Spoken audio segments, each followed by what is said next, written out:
I'll have a very small discussion regarding the structure of the TP examination, structure of the TP paper of ADIT, certain pointers that you need to keep in mind, and then we'll begin the discussion of this examination paper. Fine?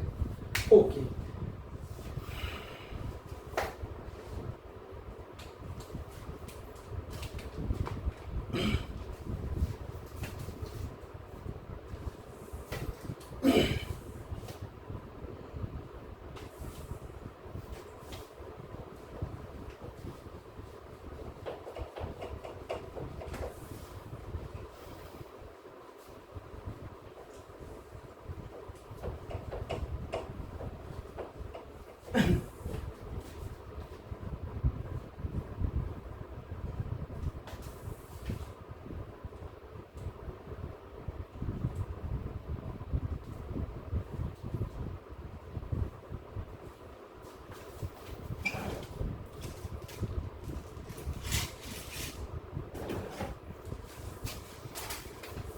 As far as the TP module is concerned, as far as ADIT TP module is concerned, it's numbered as 3.03. I don't know what is the basis of that number.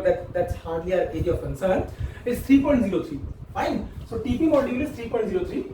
TP module is 3.03 in the ADIT terminology.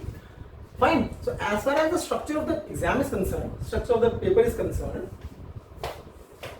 it's a 3¼ hours. 3 hours and 15 minutes examination. 3 hours and 15 minutes exam. Fine. Exam. And it's an online exam. You have to type in your answers.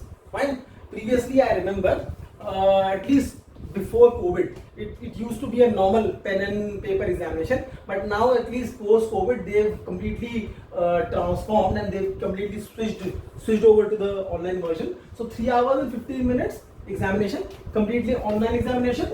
You have to key in your you have to type in your answers, you have to write. Formatting tools, whatever software they would be prescribing, obviously you would have to you'll receive certain instructions from the ADIT, CIOT directly. So you have to keep in mind those instructions, and accordingly you have to type in the answers. Fine. So keep this in mind that it's completely an online examination. Okay. I've already shared the examination prescribed reading material with you, the ADIT prospectus, and it contains a certain list of prescribed material, and those prescribed material you can even take in the examination hall. I know I had said these things, I had mentioned these things in the very beginning of the module, but now since the module is about to end, that is why I'm going to again bring these things back to the fore, back to your attention. Fine. So you can take those prescribed material in the examination hall, and those prescribed material as far as TP paper is concerned, that clearly includes OECD Transpricing Guidelines 2017. You can take 2022, and as well as OECD Model Tax Convention, and then you can have a look at the various 7 or 8 prescribed texts. Whatever you might need, you can take them. Obviously, annotations, that is substantial writing of the notes on the sidelines of those books, are not allowed. Annotation writing of the notes is not allowed. You can simply highlight, you can underline, that is fine. Okay. So for all practical purposes, the only material that would be much more sufficient to you would be OECD TP guidelines, OECD Transpricing Guidelines. Fine. And we have exhaustively covered this guideline in the class during the last 1 month, so you can take this. Okay. So this is the prescribed material that you would be requiring. Okay, fine. Now coming to the examination question paper. Question paper, actually this 3¼ hours, this actually contains of 3 sections. Fine. This consists of 3 sections. Section A, Section B, and Section C. Fine. Total you have 9 questions. 9 questions would be given to you in the examination. The paper would comprise of 9 questions. Fine. Okay. 2 questions here, then 2 questions here, and then 5 questions here. So 5 plus 2 plus 2, 9. Total 9 questions. Total questions 9. Now, important thing. Section A, Section B, and Section C. Section A, out of these 2 questions, both are compulsory. You have to attempt these 2 questions. They are mandatory, no choice. Fine. Fact pattern would be given to you, as we'll shortly see. Fact patterns would be given to you. It would be very long, and the longer it is, the better it is. So no need to feel scared or no need to feel afraid of long questions. The longer the question it is, the better it is, because the higher amount of facts you would have at your disposal. Fine. So the point is that you would be given 2 questions in section A, and these 2 questions are compulsory. So both compulsory. This is questions and this is to be attempted. To be attempted. Fine. So out of 2 you have to attempt 2. That is 1 plus 1. You have to attempt both. And as far as the weightage is concerned, these 2 questions, 1 and 1, these 2 questions, 1 questions they carry the maximum weightage. Each of these 2 questions is worth 25 marks. So this is 25 into 2, 50 marks. Fine. This is 50 marks. And you know what is the pass percentage? What is the minimum passing percentage required in the ADIT examination? It is 50. Fine. So this section A, I need not emphasize it more. You would understand that sheerly by the weightage, it is a must do. And mind you, you will easily do it. And out of these 50 marks, you should score, this is my target for you, at least 40 in blue.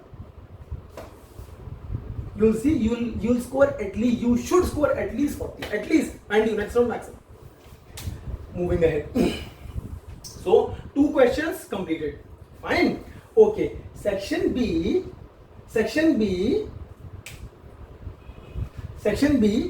again contains 2 questions. Fine. Total number of questions 2. But out of these 2 questions, you have to attempt any one. So again 1 plus 1, but you have to attempt only 1. Fine. So you have to attempt only 1. So there's a choice. Fine. 1 or 1, either. Fine. And this 1 mark, sorry, this 1 question comprises, its weightage is 20 marks. So this is 20 marker. This is a 20 marker. 20 marker. So meaning to say, by the end of section B, you have already covered 70 marks out of 100 marks of your examination paper. 50 plus 20, 70. Fine. 50 plus 20 is 70. And out of this 20, since I have given you a target, out of this 50, you must score at least 40. You will definitely score at least 40. Out of these 20, you will definitely score, you have to score at least 50. Fine. And very realistic. This is something which is not unrealistic. Remember, options are realistically available. ORA 1.38, and the entire ORA becomes a very important concept. Options realistically available. So this is a very realistic target. Fine. Very achievable, very realistic. So 50 and 20, 40 out of 50, 50 out of 20. So it's already 55. Fine. You are already across the barrier. ADIT TP under in my pocket. Now move to section C. Section C is actually what? Section C, 5 questions, short questions. Fine. Short questions. And out of these five, you have to do any two. Fine. So you have to do any 2. It means ample amount of choice would be there, right?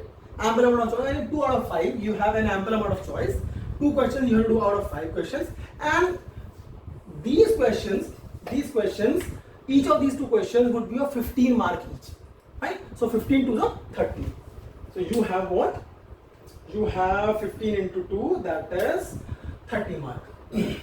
That is 15 into 2. 15 into 2. 30 mark. And out of this 30, at least 20. Out of this 30, at least 20.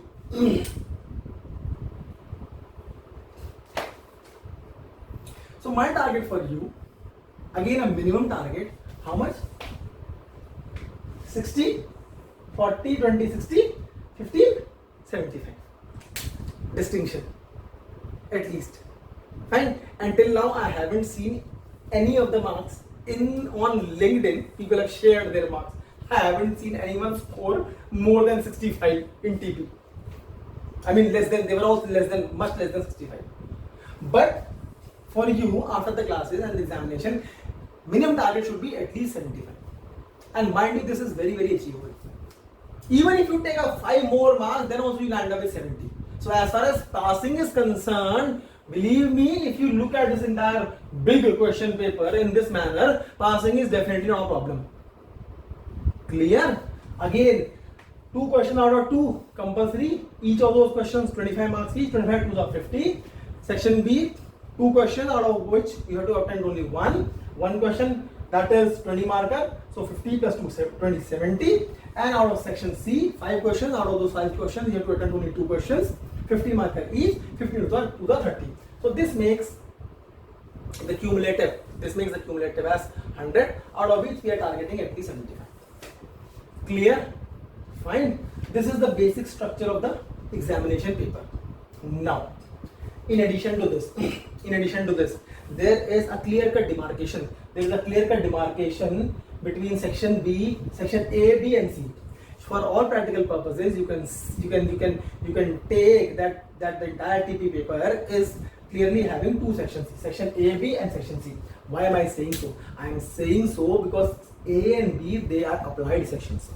Whatever knowledge you have gathered from the reading of the guidelines, whatever discussions we've had in the classroom on all these chapters, you will be required to apply that understanding to the fact pattern given to you in the questions.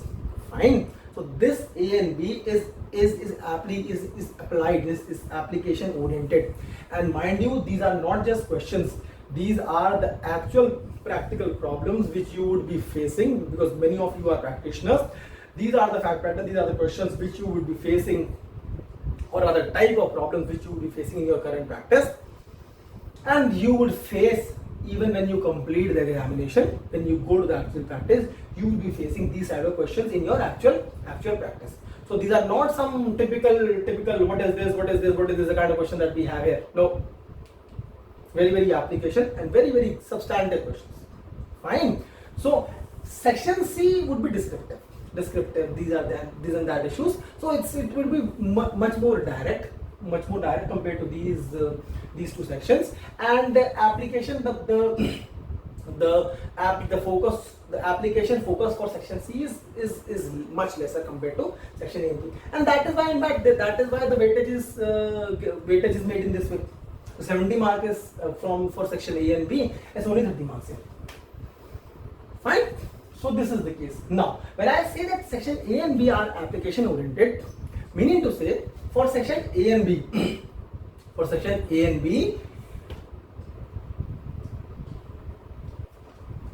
the crux of section A and B is chapter number 1, because everything would begin from accurate delineation of the commercial or financial relation, that is accurate delineation of the transactions between the associated enterprises. And identifying the commercial or financial relations between the associated enterprises and the conditions and economically relevant circumstances attaching to those relations, so that the control transaction is accurately delineated. So that forms the basis for everything. That forms the basis for A and B, section A and B. So chapter number 1 would form the basis for A and B. And depending upon my analysis, based upon my analysis, I have found that in addition to chapter number 1, ADIT is also focusing upon chapter number 9, business restructurings, transferring aspects of business restructurings, and they are also heavily making use of chapter number 6, intangibles.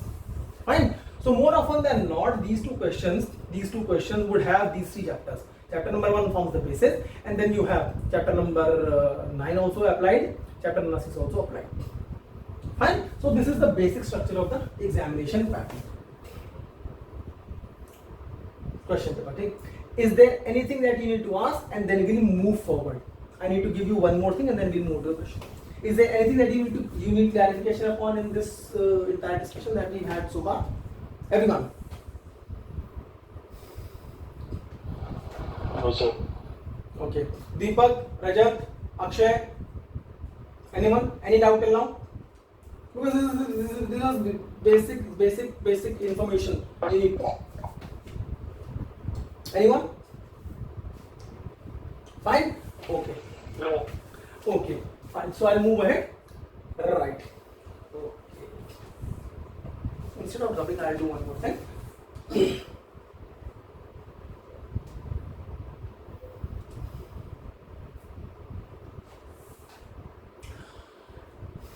You know, ADIT, that's CIOT, the examination board. CIOT also mentions one more thing. If you will go through the prospectus, which you should have, which you should definitely. ADIT also, CIOT, Chartered Institute of Taxation, which takes ADIT, they also mention one more thing. They say that as per, in order to achieve this qualification, ADIT, the candidate should have 3 levels of knowledge.